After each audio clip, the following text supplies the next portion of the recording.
Bien-aimés,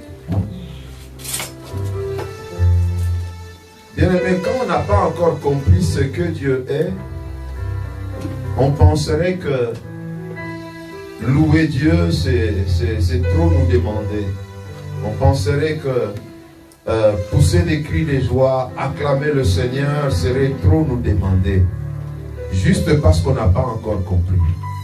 Mais quand on a compris ce que Dieu est pour nous, aussi nous avons compris ce que nous sommes dans cette relation avec Dieu, bien aimé, les choses vont devenir naturelles. On n'aura plus besoin de motivation pour faire des choses pour Dieu. On n'en aura plus besoin.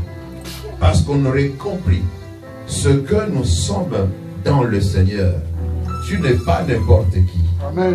Je te rappelle ce matin que tu es enfant de Dieu. Amen. Tu es enfant de Dieu. Si dis-moi, tu as reçu Jésus-Christ comme Seigneur et Sauveur, tu es enfant de Dieu. Amen. Non seulement enfant ordinaire, mais tu as tout le privilège. Amen.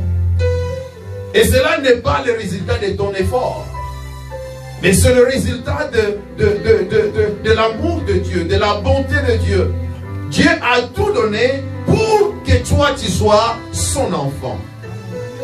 Il a tout donné. Il a donné le meilleur qu'il avait. Vous savez, Jésus était la concentration de l'amour de Dieu. Jésus était la concentration de la gloire de Dieu. Et Dieu l'a donné. Dieu l'a sacrifié afin que toi et moi, nous devenions ses enfants. Amen. Alléluia, Amen. Alléluia, Amen. Alléluia. Amen. Je disais Alléluia. Amen. Gloire au Seigneur. Amen. Suivez-moi. Suivez-moi. Ne suivez pas ce qui se passe autour de vous, mais suivez-moi. Alléluia. Amen. Gloire soit rendue à notre Dieu. Bien-aimés, je vous aime beaucoup comme vous le savez. Je renouvelle encore ma déclaration ce matin encore. Je vous aime. Amen. Amen. Et parce que je vous aime, je vous souhaite le meilleur des choses. Amen.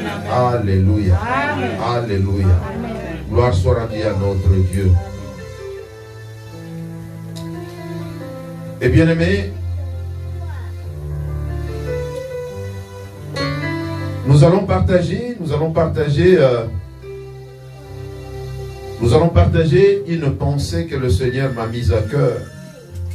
Toujours dans notre grand thème, réveille-toi, toi qui dors. Réveille-toi, toi qui dors. Le dimanche passé, nous avions vu pourquoi devons-nous nous réveiller. Pourquoi devons-nous nous réveiller? Nous l'avons vu le dimanche passé. Parce que, bien aimé, c'est très important de savoir pourquoi on fait ce qu'on fait. Si nous ne comprenons pas pourquoi on vient à l'église, on serait négligent. Amen. Là où on ne connaît pas le pourquoi, là où on ne comprend pas pourquoi on fait avec négligence. Il n'y a pas de passion dans le faire, parce qu'on n'a pas la compréhension de pourquoi on fait ce qu'on fait. Mais les jours où on comprend le pourquoi de ce qu'on fait, on devient passionné et on fait très bien ce qu'on fait. Alléluia. C'est pourquoi il est important de bien comprendre pourquoi devons-nous nous réveiller. Pourquoi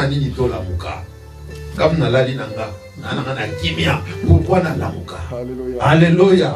Et le dimanche, nous avions vu 3 grandes raisons pourquoi nous devons nous réveiller.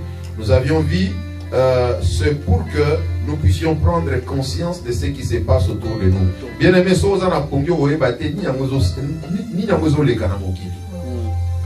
si tu es endormi, tu ne vas pas comprendre. Pour que tu comprennes, pour que tu prennes conscience, il faut te réveiller. Moto Alali n'a pas conscience. Sa conscience est endormie. Il ne sait pas ce qui se passe. Pour savoir ce qui se passe, il faut se réveiller. C'est pourquoi nous sommes supposés nous réveiller afin de comprendre ce qui se passe autour de nous, ce qui se passe dans le monde. Et quand on a compris ce qui se passe, s'il y a des choses qui ne donnent pas gloire à Dieu dans nos vies, nous devons nous débarrasser de ces choses-là.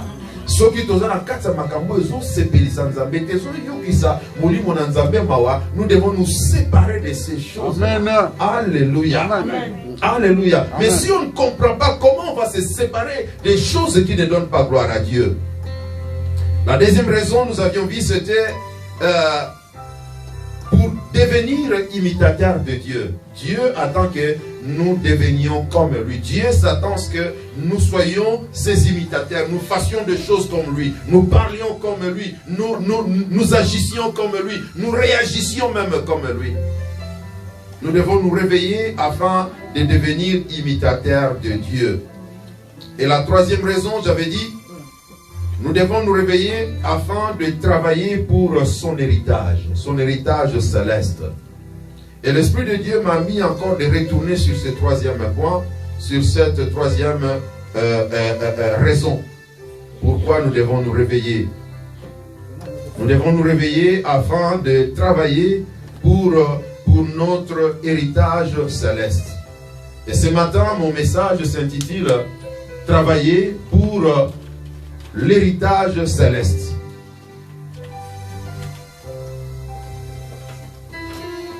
Travailler pour l'héritage céleste. Travailler pour l'héritage céleste. Bien aimé, nous ne sommes pas des citoyens du monde. Nous sommes des citoyens du ciel. Amen. Le ciel est notre patrie. Nous ne sommes pas du monde, bien que nous sommes dans le monde, nous ne sommes pas du monde, nous sommes du ciel. Amen. Parce que notre Dieu, disons notre Père est Dieu. Notre Père est Dieu. Et lui, il a préparé une place pour nous. Nous sommes en train de passer, nous sommes en train de traverser la terre. Nous allons quelque part. Amen. Alléluia. Amen. Nous sommes des pèlerins, nous sommes des voyageurs. Nous sommes en train de traverser. Et là où nous allons, la qualité de notre vie là-bas, la qualité de notre gloire là-bas, la qualité de notre honneur là-bas, dépend de ce que nous faisons pendant que nous sommes sur la terre. Amen. Alléluia. Amen. Et si quand on kende, ils ont dépendre de misala na biso sur la terre. Alléluia. Amen. Dans le livre de Philippiens, Philippiens chapitre 3. Philippiens chapitre 3, le verset 12 à 14. Je vais lire rapidement. Philippiens chapitre 3, verset 12 à 14. Philippiens chapitre 3, verset 12 à 14 déclare ceci. Ici, c'est l'apôtre Paul qui parle. Il dit, ce n'est pas que j'ai déjà remporté le prix ou que j'ai déjà atteint la perfection, mais je cours pour tâcher de le saisir. Puisque moi aussi j'ai été saisi par Jésus-Christ.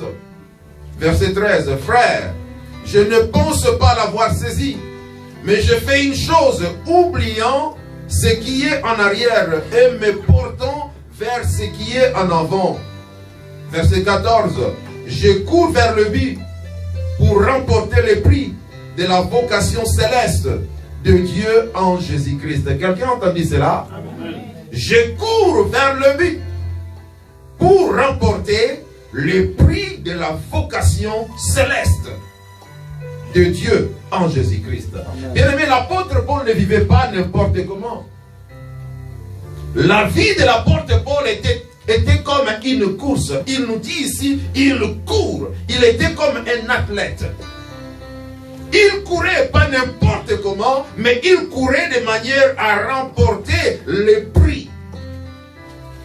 Le prix de la vocation céleste. En d'autres termes, la récompense de tout le travail qu'il faisait. Il savait qu'il y avait un prix qui l'attendait.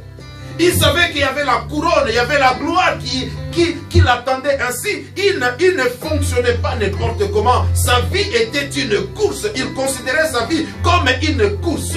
Un athlète, quand il court, il est discipliné. Amen. Il ne court pas n'importe comment. Il court avec discipline. Amen. Alléluia. Amen. Il ne mange pas n'importe comment. Il ne boit pas n'importe comment. Au fait, il ne boit pas n'importe quoi. Il ne mange pas n'importe quoi. Il a un régime déterminé. Amen. Il ne dort pas n'importe comment. Il a un programme bien détaillé. Pourquoi? Pour qu'il arrive à remporter le prix. Alléluia. Amen. Alléluia. Amen. Bien-aimé, je disais que l'homme est pèlerin sur la terre. Nous allons quelque part. Amen. Nous allons quelque part. Je laisse un peu l'apôtre Paul. Je vais au Genèse. Dans le livre de Genèse, chapitre 2, verset 7. Est-ce que quelqu'un me suit bien? Amen. Amen.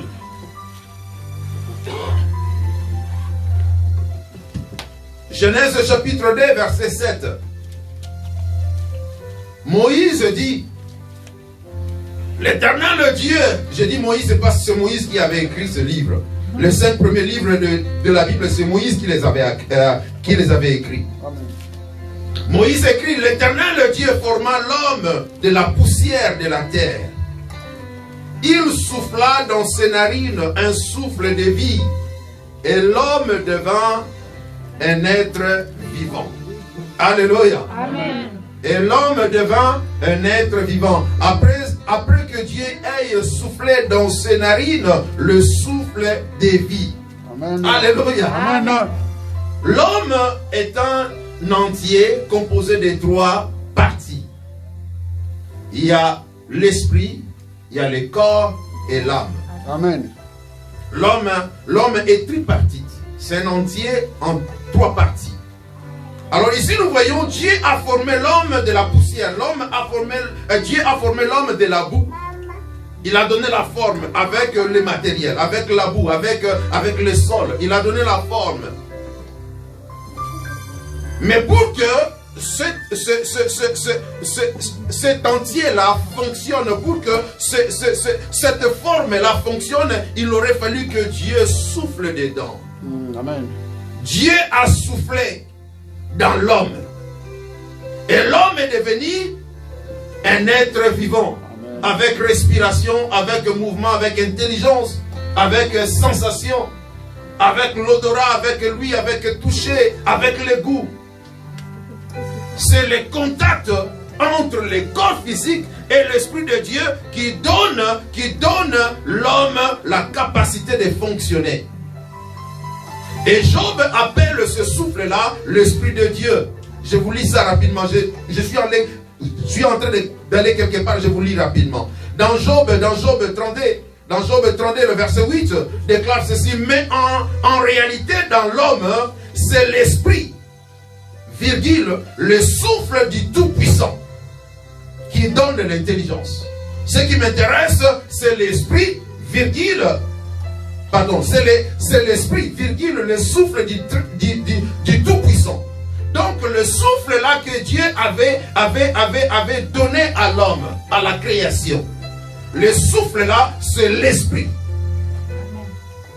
Dieu n'a pas fait. Dieu a transmis son esprit. En d'autres termes, nous pouvons dire, Dieu a transmis une partie de lui-même à l'homme. Pour que l'homme devienne un être vivant qui fonctionne avec tous les sens. Dieu avait transmis une dimension de lui-même dans l'homme. Et cette dimension-là, c'est l'esprit. C'est l'esprit qu'il y a dans l'homme.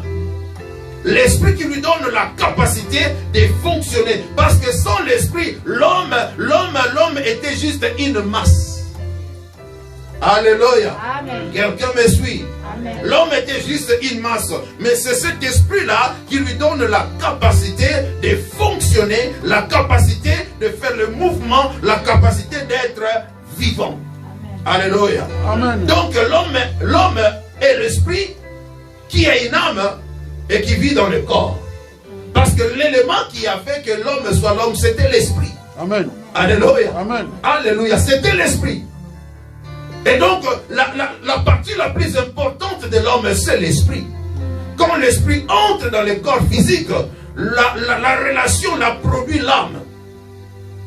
Alléluia. Amen. Et l'homme devient un être vivant. Bien-aimé, l'homme allant quelque part, il y a des choses qui se passent en lui. L'homme en a quelque part. La Bible nous apprend, à cause du péché d'Adam, la mort est venue. La mort est entrée. dans la nature. La mort est arrivée dans la réalité de l'homme. Et cela n'a pas encore changé. Dieu n'a pas encore enlevé la mort. C'est pourquoi, bien qu'on soit chrétien, on meurt encore. Cet élément-là existe encore. Dieu ne l'a pas encore enlevé. Ça sera enlevé le jour où Jésus-Christ retournera pour chercher son église. La Bible déclare, nous serons comme lui. Ce corps-là va se transformer. Amen. Et ce corps-là va devenir comme le corps du Christ, le corps glorifié, le corps qui ne connaîtra plus maladie. Ce corps-là ne connaîtra plus la mort. Mais pendant que nous sommes là, en entendant le retour de Jésus-Christ, le corps-là est mortel. Et si Jésus-Christ ne revient pas pendant que nous sommes vivants, il y aura un moment où nous allons mourir. Alléluia. Qu'on le veuille ou pas, nous allons mourir parce que Dieu l'a déclaré déjà. Dans Genèse, chapitre 3, verset 19. Genèse, chapitre 3, verset 19. Genèse, chapitre 3, verset 19. Écoutez ce que Dieu dit.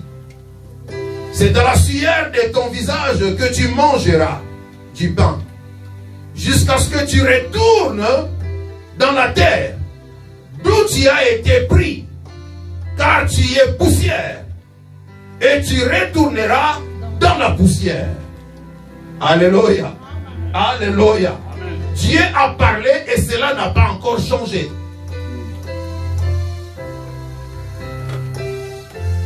Dieu a parlé et cela n'a pas encore changé. Nous sommes dans le processus de la perfection. Nous sommes dans le processus. Nous sommes dans le processus du perfectionnement. La mort est encore là. La mort est encore réelle.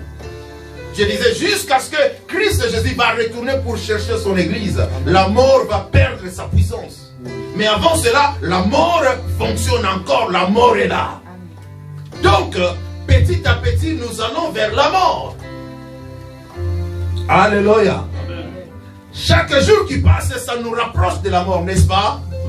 Je ne suis pas venu prêcher la mort, mais je veux que nous comprenions que nous sommes pèlerins, nous sommes en train de partir, nous sommes en train de voyager. Alléluia.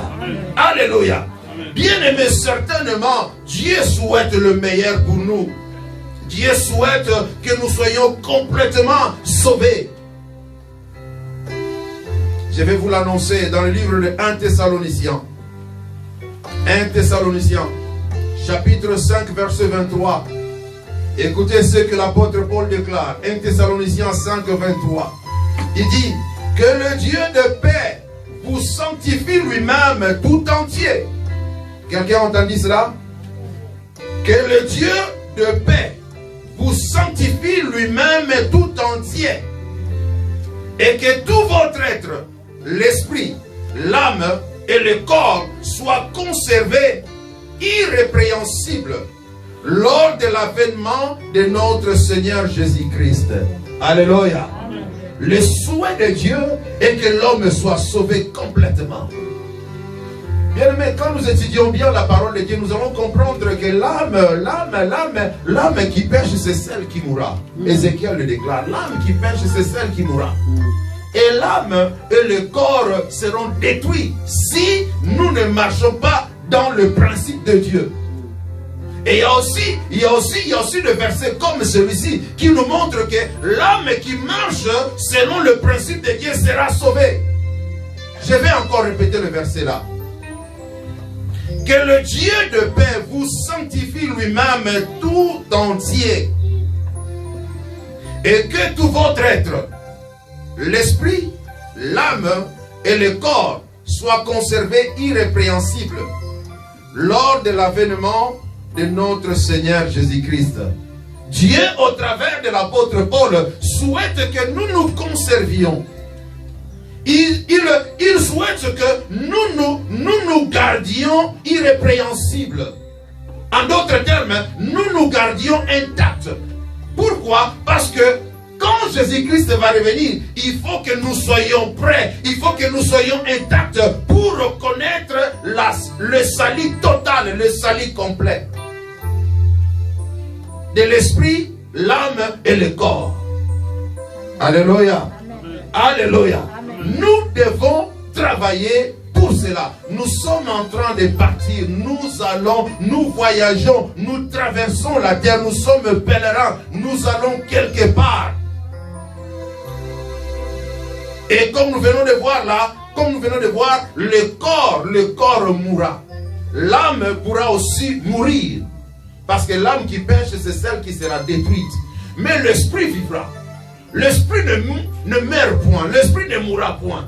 L'esprit, que ce soit méchant ou mauvais, vivra éternellement. Alléluia. L'esprit vivra éternellement.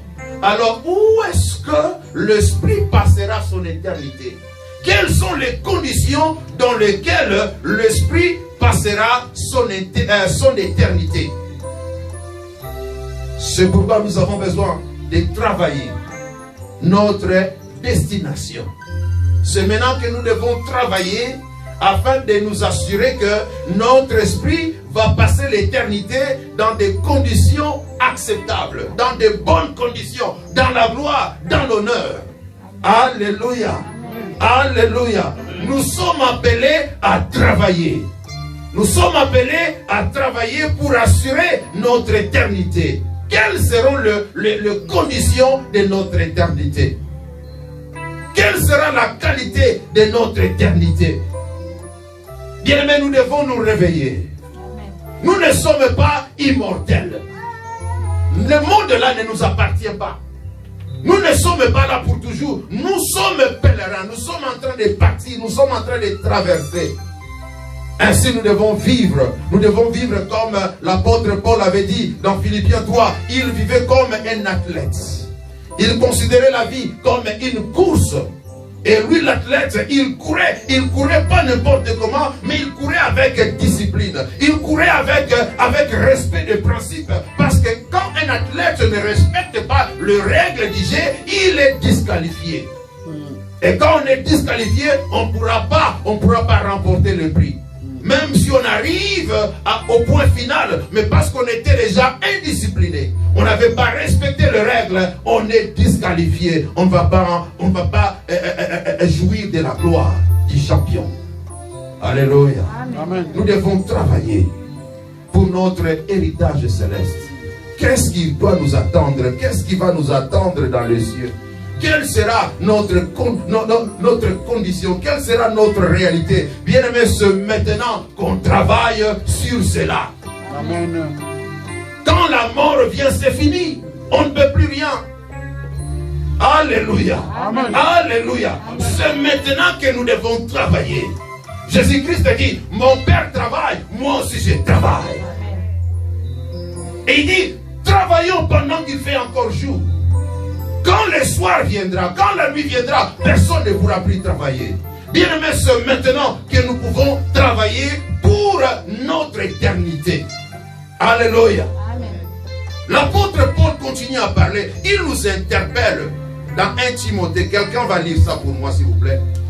1 Timothée. 1 Timothée chapitre 4, versets 7 et 8.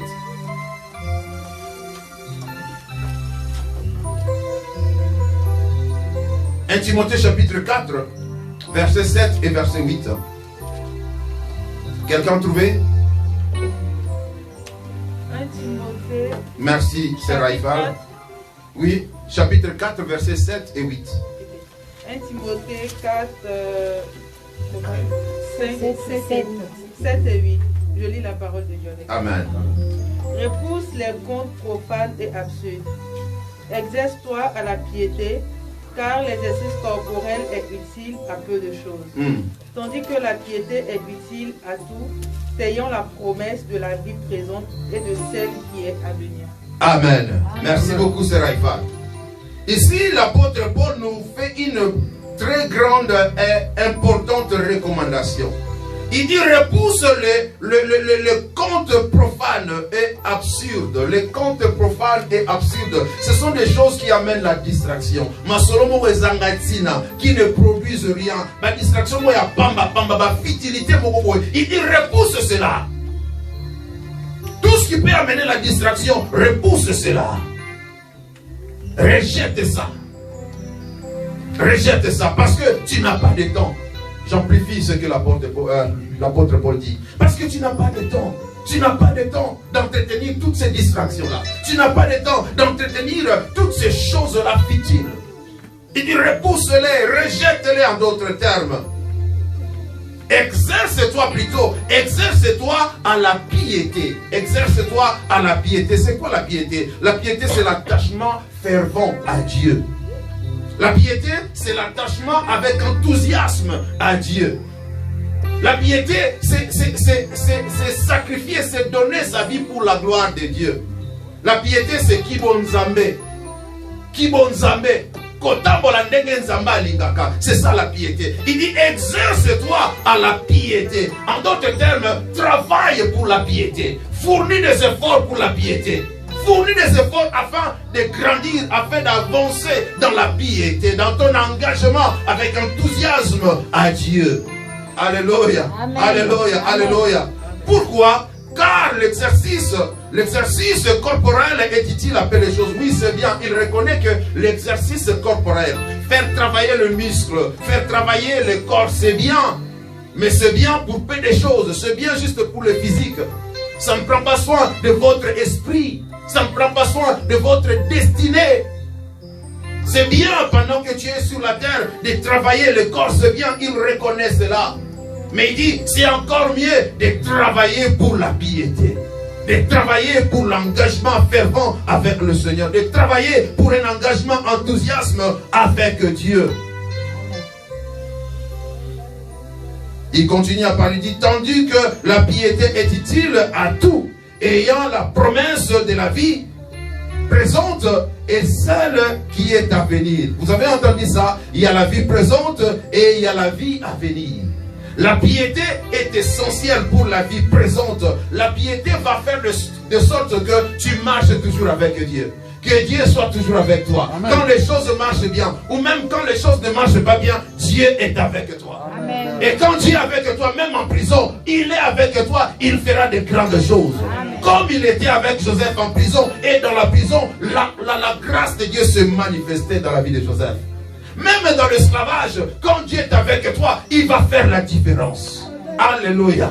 La piété va entretenir la présence de Dieu avec toi. La piété est utile pour cette vie. Et la piété nous garantit même la vie éternelle, la vie à venir, la vie éternelle.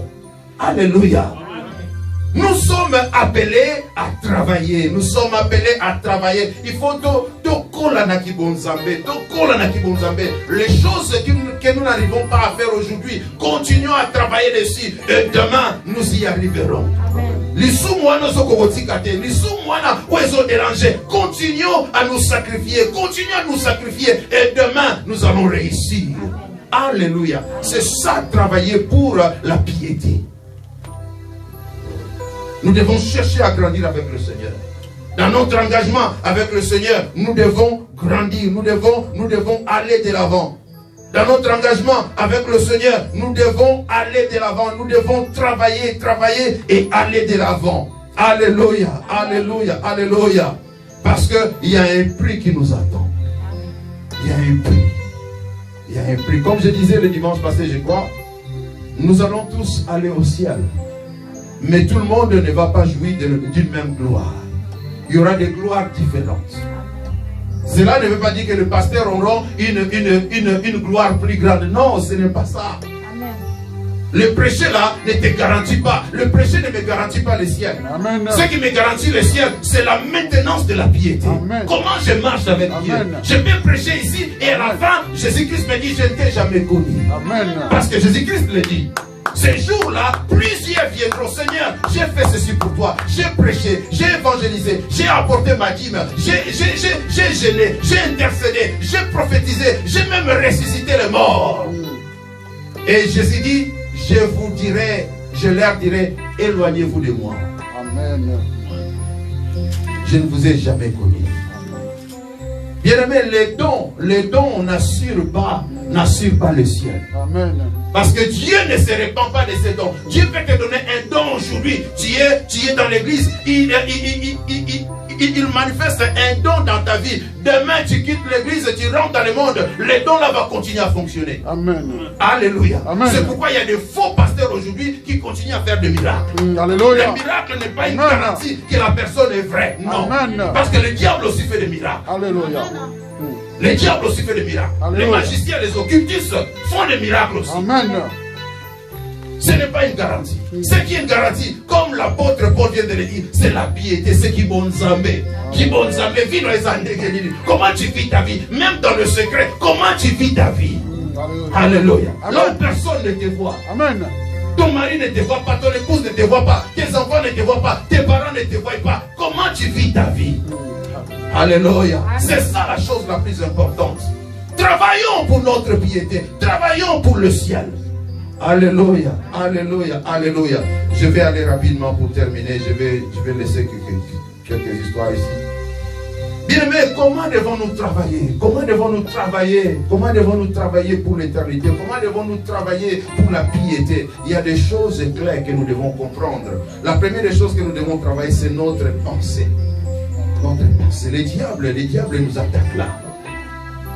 Les diables nous attaquent au niveau des pensées. C'est là les champs de bataille avec le diable. Pour que l'homme arrive à poser des actes bizarres, le travail a déjà commencé dans ses pensées. Il a déjà entretenu. Ses pensées dans cette direction-là. C'est pourquoi l'apôtre Paul dit que nous devons veiller sur nos pensées. Nous devons veiller sur nos pensées. Dans le livre de Philippiens, chapitre 4, verset 8. Philippiens, chapitre 4, verset 8. Quelqu'un a vu? Quelqu'un a trouvé cela? Philippiens, chapitre 4, verset 8. Quelqu'un a trouvé? Sinon, je lis rapidement. Au reste, frères, que tout ce qui est vrai, tout ce qui est honorable, tout ce qui est juste, tout ce qui est pur, tout ce qui est aimable, tout ce qui mérite l'approbation, ce qui est vertueux et digne de louange, soit l'objet de vos pensées. Alléluia. Quelqu'un a entendu cela? Amen. Donc nous devons avoir des pensées pures, des pensées propres. Bien aimé, n'entretiens pas de mauvaises choses dans tes pensées. Si tu laisses les mauvaises choses occuper une partie de tes pensées, ces choses-là vont se manifester dans ton langage et dans tes actes. Alléluia. C'est là où tout commence. Nous devons travailler nos pensées. Quand une pensée négative entre, quand une pensée méchante entre, quand une pensée contraire à la volonté de Dieu entre, nous devons vite l'évacuer. Nous devons vite l'évacuer. Comment l'évacuer? Comment l'évacuer? Mets-toi à l'adoration, mets-toi à la louange, mets-toi à la lecture de la parole de Dieu, mets-toi à prier. L'Esprit de Dieu va t'aider à éjecter cette pensée-là. Alléluia. Amen. Nous devons avoir des pensées propres. Si nos pensées ne sont pas propres, nos paroles, nos actes, nos réactions seront impropres comme nos pensées. Alléluia. Amen. Nous devons nous assurer que nos pensées sont propres. Ce qui traverse notre intelligence est propre. Alléluia. Amen. Alléluia. Amen. Et deuxièmement, nous devons veiller à nos paroles. Qu'est-ce que nous disons? Qu'est-ce que nous libérons comme langage? Nous ne devons pas parler n'importe comment. Bien aimé, la personne qui travaille pour sa piété, qui travaille pour sa gloire céleste, ne parle pas n'importe comment. Amen. Ne parle pas n'importe comment, ne déclare pas n'importe quoi. Écoutez ce que l'apôtre Paul déclare dans Colossiens chapitre 4. Colossiens chapitre 4, le verset 6. Colossiens chapitre 4, verset 6. Déclare ceci. Que votre parole soit toujours accompagnée de grâce, assaisonnée de sel, afin que vous sachiez comment il faut répondre à chacun. L'apôtre Paul nous recommande que nos paroles soient accompagnées de grâce.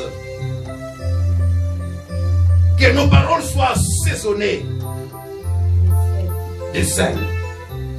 Nos paroles que nos paroles ne soient pas amères.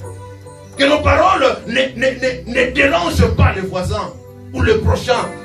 Nous devons veiller sur nos paroles, nos langages bien-aimés. Qu'est-ce que nous disons? Qu'est-ce que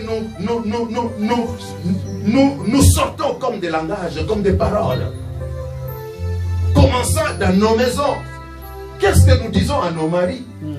Comment est-ce que nous parlons à nos épouses? Comment est-ce que nous parlons à nos enfants, à nos parents, à nos frères et sœurs? Comment est-ce que nous le faisons? Au travail, comment est-ce que nous parlons à nos collègues? Comment est-ce que nous parlons à nos amis? Bien-aimés, Dieu n'aime pas de mauvaises paroles. Amen. Amen. Les mauvaises paroles vont frustrer la présence de Dieu dans nos vies. Vont handicaper notre piété. C'est pourquoi les sages ont dit, avant de parler, il faut tourner sa langue 7 fois. Il faut tourner sa langue 7 fois. Ça veut dire quoi? Il faut réfléchir avant de parler. Ne libère pas de paroles comme tu veux. Non, il faut réfléchir. Vous savez, les paroles sont puissantes. Les paroles peuvent construire et les paroles peuvent détruire. L'apôtre Jacques dit, la langue de Dieu est un petit membre, mais cette langue-là peut enflammer toute une forêt. La langue peut détruire tout un bâtiment à l'instant même. Veillons sur nos langues. Veillons sur nos bouches. Comment est-ce que nous parlons? À l'église, c'est bien, on peut faire semblant ici. On peut faire l'hypocrisie ici. Mais ce qui compte, ce que Dieu voit, il ne voit pas seulement ce qui se passe à l'église. Il le voit même à la maison. Il voit dans nos chambres. Il voit au travail. Il voit à l'université. Il voit à l'école. Comment est-ce que nous nous comportons? Travaillons sur notre piété. Travaillons de manière à garantir, à sécuriser notre avenir, notre vie éternelle. Alléluia. Bien-aimés, j'ai encore 2 versets, nous allons terminer. Plutôt 2 passages et nous allons terminer.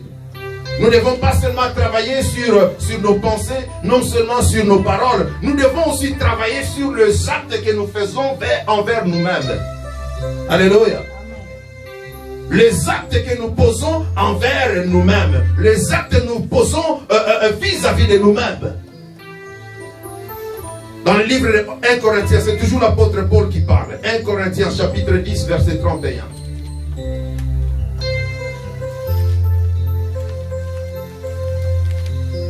1 Corinthiens 10, 31 déclare ceci. Soit donc que vous mangiez, soit que vous buviez, soit que vous fassiez quelque autre chose, faites tout pour la gloire de Dieu. Ceci concerne la personne. Soit que vous mangiez, je mange. Soit que vous buviez, je bois.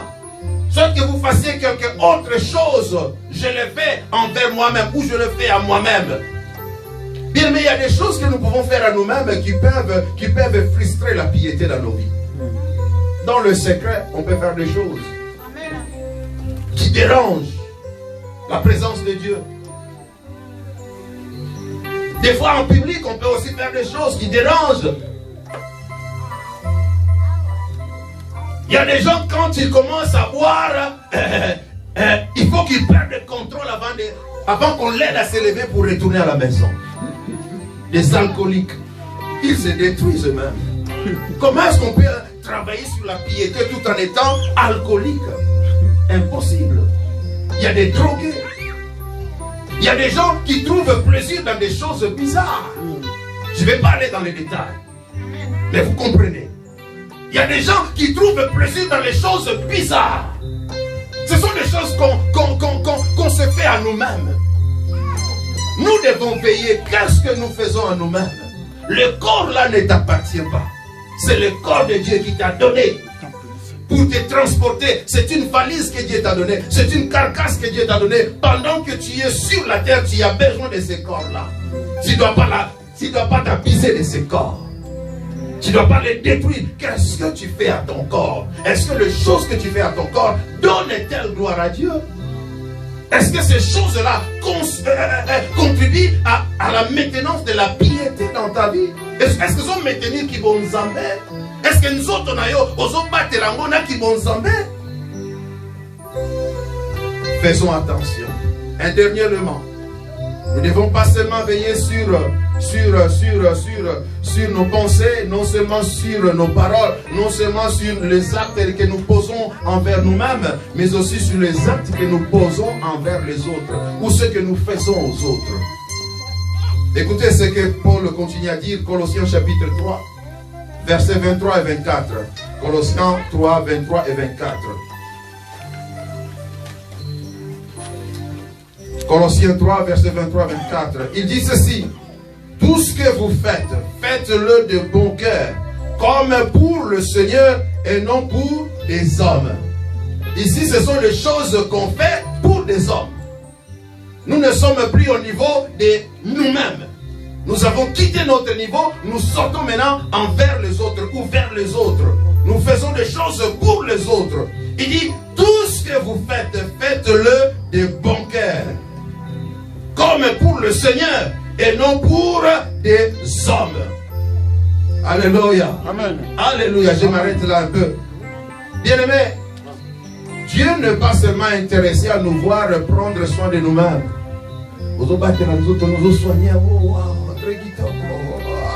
Dieu n'est pas seulement intéressé à cela. Dieu est aussi intéressé à ce que nous faisons aux autres.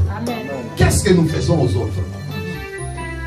Quelles sont nos attitudes?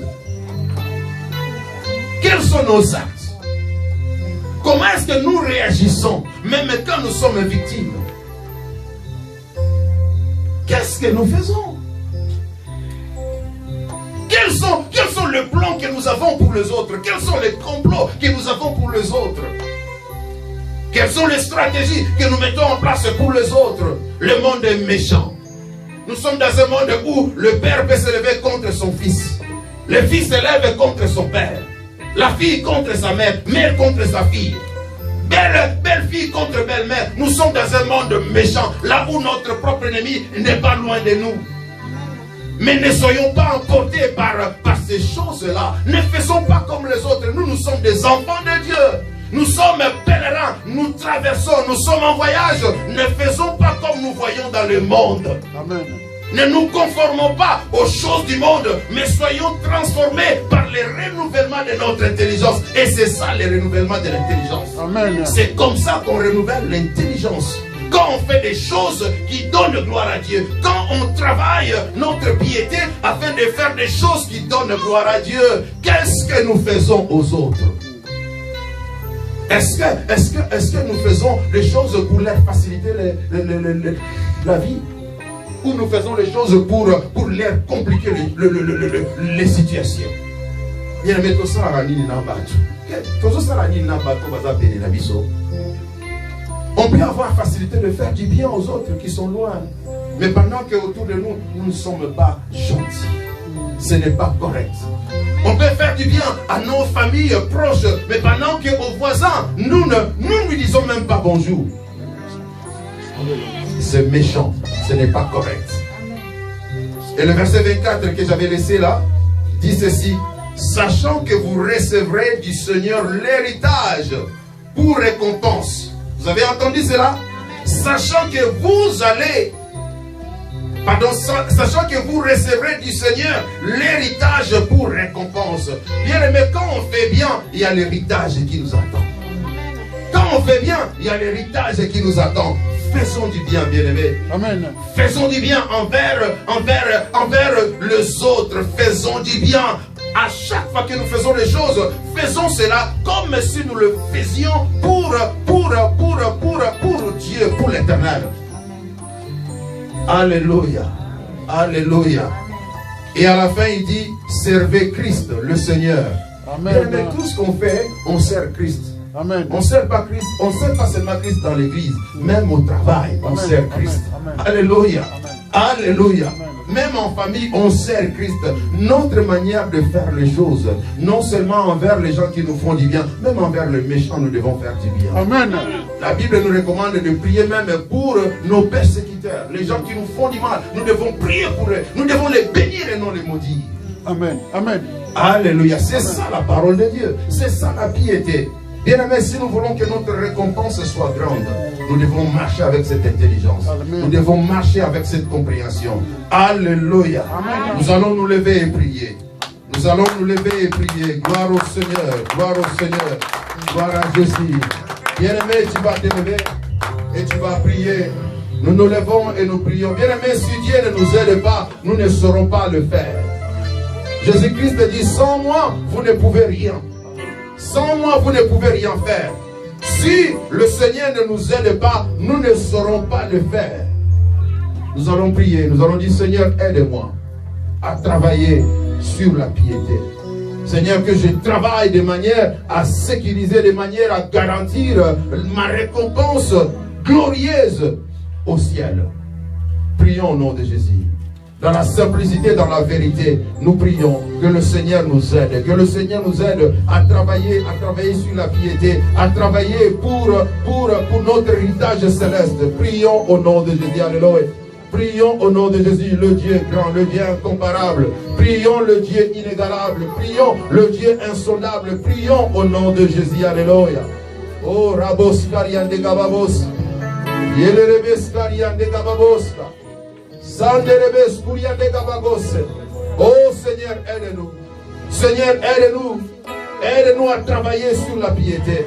Seigneur, aide-nous à grandir dans la piété avec toi. Seigneur, aide-nous à avancer avec toi au nom de Jésus. Que nous ne restions pas dans la distraction. Seigneur, que nos pensées ne restent pas dans la distraction. Seigneur, que nos paroles ne soient pas méchantes, ne soient pas amères, ne soient pas mauvaises. Seigneur, que nos actes envers nous-mêmes ne soient pas méchants, ne soient pas contraires à ta volonté. Seigneur, que nos actes envers les autres soient agréables. Au nom de Jésus, au nom de Jésus. Prie, bien-aimé. Prie au nom de Jésus. Alléluia. Oh yes, alléluia. Alléluia, alléluia, alléluia,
Aila Luka Zambe Oyamai, Aila Belela Zambe Rakai, Ilo Atoya Nuraka Zambe, Abelela Zambe Rakai, Abelela Zambe Rakai, Abelela Zambe Rakai, Ilo Atoya Nuraka. Oh, Aila Luka Zambe Rabai, Aila Luka Zambe Oyamai, Ayona Belela Zambe Rakai.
Seigneur, merci.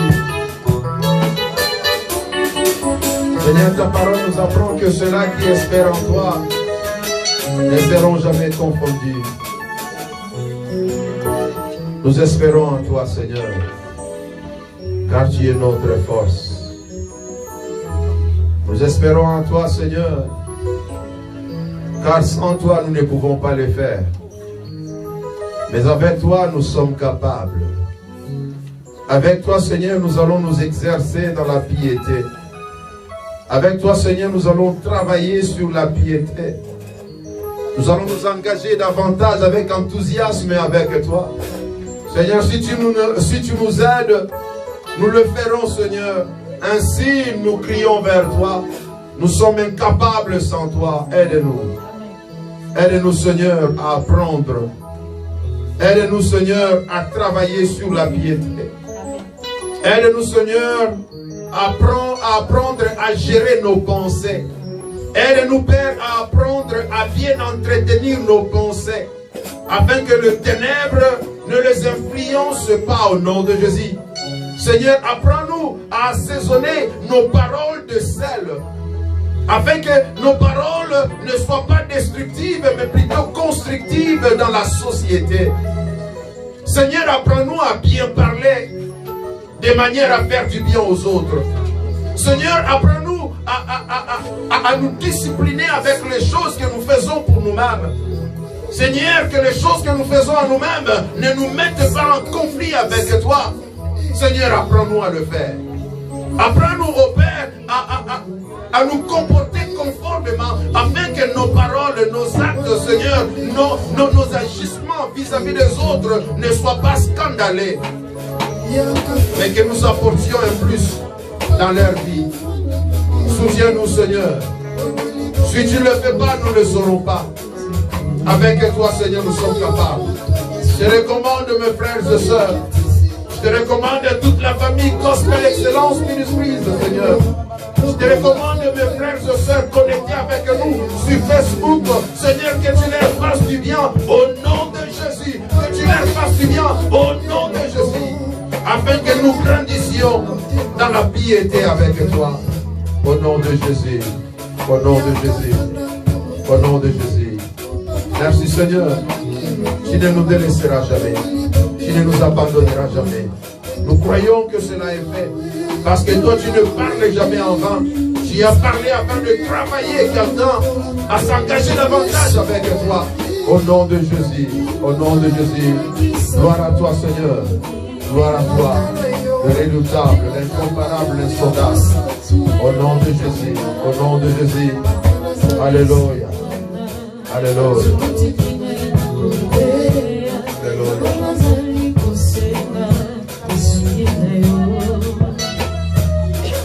Alléluia.